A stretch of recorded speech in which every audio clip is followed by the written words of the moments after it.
Hello there. Well, it looks like Boris Becker could be deported after he finishes his jail term.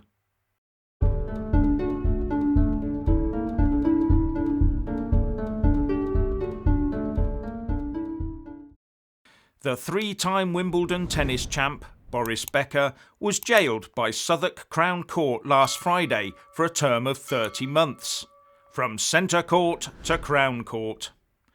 And all because he attempted to hide assets worth about £2.5 million during his bankruptcy.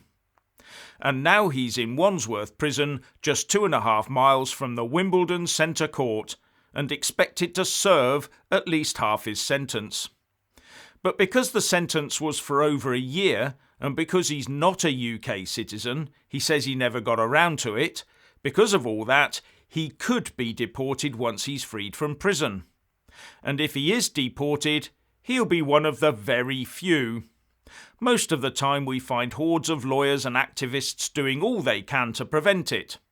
I wonder if there'll be a Keep Becker in the UK campaign. But I'm quite surprised that he didn't claim that what he did was part of his culture, or that he didn't understand the law here.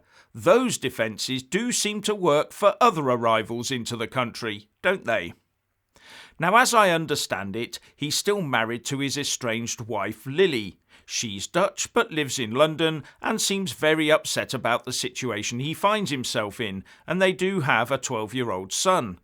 Although Becker does have a new love interest, the African-born well-known model Lilian de Carvalho Monteiro, who, as I understand it, is also a resident of London. So I expect there's a lot of scope for a good human rights lawyer to engineer Boris Becker staying in the UK, just on the right to a family life alone. Personally, I don't see Boris Becker being deported. It might set a precedent the lefty courts don't want to see. And any procedure to do so could be stretched out over years by the usual suspects anyway. Then if he was sent back to Germany, he could always dye his hair and find a dinghy salesman.